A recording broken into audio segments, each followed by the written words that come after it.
ZEE5 ಇರುವಾಗ ನೀವು ನಿಮ್ಮ ನೆಚ್ಚಿನ ಶೋಗಳನ್ನ ಎಂದಿಗೂ ಮಿಸ್ ಮಾಡಿಕೊಳ್ಳುವುದಿಲ್ಲ. ಅದು ಸಂಪೂರ್ಣ ಉಚಿತವಾಗಿ.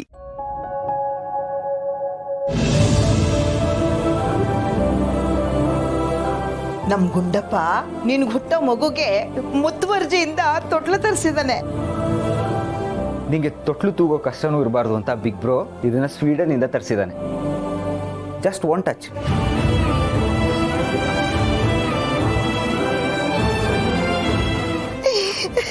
ಎಷ್ಟು ಚೆನ್ನಾಗಿದೆ ಅಲ್ವಾ?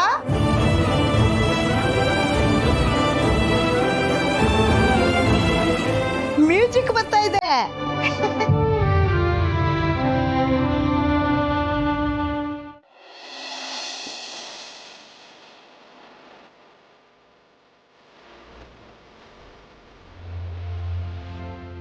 ಅಣ್ಣ, ಮಗುಗೋಸ್ಕರ ನೀನು ಇಷ್ಟೆಲ್ಲ ರೆಡಿ ಮಾಡಿದ್ಯಲ್ಲ, ನಿನಗೆ ಮಗು ಅಂದರೆ ಅಷ್ಟೊಂದು ಇಷ್ಟನಾ? ಯಾಕೆ ಹೀಗೆ ಕೇಳ್ತಾ ಇದೆಯಾ? ಆ್ಯಕ್ಚುಲಿ ಏನು ಗೊತ್ತಾ, ನೀನು ಮಗು ಆಗಿದ್ದಾಗ ನಾನು ನಿನಗೆ ಜಾಸ್ತಿ ಟೈಮ್ ಕೊಡೋಕ್ಕಾಗ್ತಾ ಇರಲಿಲ್ಲಲ್ವಾ. ಅದಕ್ಕೆ ನಿನಗೆ ಮಗು ಆದಾಗ ನಾನು ರಜಾ ಹಾಕಿ ಕೆಲಸದಿಂದ ಬ್ರೇಕ್ ತೊಗೊಂಡು ಸಾಧ್ಯ ಆದಷ್ಟು ನನಗೆ ಮನಸ್ಸು ತೃಪ್ತಿಯಾಗುವಷ್ಟು ಕ್ವಾಲಿಟಿ ಟೈಮ್ ಕೊಡಬೇಕು ಅಂತ ನಾನು ಆಸೆ ಪಡ್ತಾ ಇದ್ದೀನಿ ಪುಟ್ಟ. ಸೊ ಮಗು ಯಾವಾಗ ನನ್ನ ಕೈಗೆ ನನ್ನ ಮಡ್ಲಿಕ್ಕೆ ಸೇರುತ್ತೋ ಅಂತ ಕಾಯ್ತಾ ಇದ್ದೀನಿ. ಮಹಿ, ನೀನು ಇಷ್ಟಕ್ಕೆ ಇಷ್ಟು ಎಮೋಷ್ನಲ್ ಆದರೆ ಹೆಂಗೆ? ನಿಮ್ಮಣ್ಣ ನಿನಗೋಸ್ಕರ ಇನ್ನೇನೆಲ್ಲ ಪ್ಲ್ಯಾನ್ ಮಾಡಿದ್ದಾರೆ ಗೊತ್ತಾ?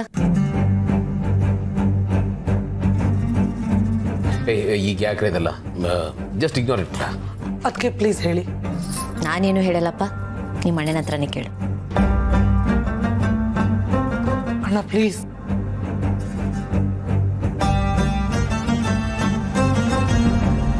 ಏನಿಲ್ಲ ಪುಟ್ಟಿ, ಸ್ವಲ್ಪ ಓವರ್ ಅನ್ನಿಸ್ಬೋದು, ಬಟ್ ನನಗೆ ನೆಸೆಸಿಟಿ ಅಂತ ಅನ್ನಿಸ್ತು.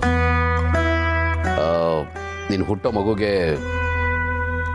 ಗುರುಕುಲದಲ್ಲಿ ಒಂದು ಸೀಟ್ ಬುಕ್ ಮಾಡಿಟ್ಟಿದ್ದೀನಿ.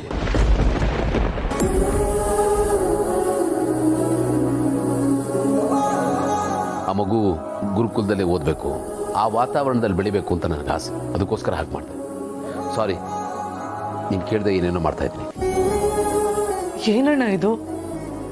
ಆಲ್ರೆಡಿ ಸ್ಕೂಲ್ಗೆಲ್ಲ ಮಾತಾಡಿದ್ಯಾ? ಸ್ಕೂಲ್ ಅಷ್ಟೇ ಅಲ್ಲ ಪುಟ್ಟ, ಅದಾದಮೇಲೆ ಆ ಮಗು ಹೇಗೆ ಓದಬೇಕು, ಸ್ಕೂಲ್ ಆದಮೇಲೆ ಯಾವ ಕಾಲೇಜ್ ಸೇರ್ಕೋಬೇಕು, ಕಾಲೇಜ್ ಆದಮೇಲೆ ಫರ್ದರ್ ಸ್ಟಡೀಸ್ಗೆ ಫಾರಿನ್ಗೆ ಹೋದಾಗ ಯಾವ ಕೋರ್ಸ್ ತೊಗೋಬೇಕು ಅಂತೆಲ್ಲ ಪ್ಲ್ಯಾನ್ ಮಾಡಿದ್ದೀನಿ. ಯಾಕೆ ಗೊತ್ತಾ, ಆ ಮಗು ಗಂಡಾಗಲಿ ಹೆಣ್ಣಾಗಲಿ ತುಂಬ ಚೆನ್ನಾಗಿ ಓದಬೇಕು. ನೀನು ಹೊಟ್ಟೆಲಿ ಬೆಳೀತಾ ಇರೋದು ನಮ್ಮ ಅಪ್ಪನೇ ಅನ್ನೋ ಬಲವಾದ ನಂಬಿಕೆ ಇದೆ ನನಗೆ.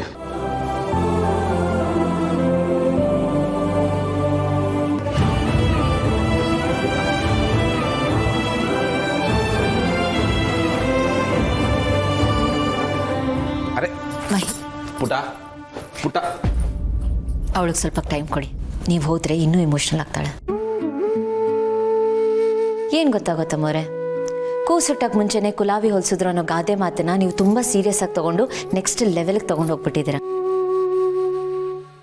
ಮಗು ಹುಟ್ಟಕ್ಕೆ ಮುಂಚೆನೇ ಯೂನಿಫಾರ್ಮ್ ಹೊಲಿಸ್ಬಿಟ್ಟಿದ್ದೀರ. ಮಗು ವಿಷಯದಲ್ಲಿ ನಾನು ಏನೇನು ಮಾಡ್ತಾ ಇದ್ದೀನೋ ಅದ್ರ ಬಗ್ಗೆ ನಂಗೆ ತುಂಬಾ ಖುಷಿ ಇದೆ.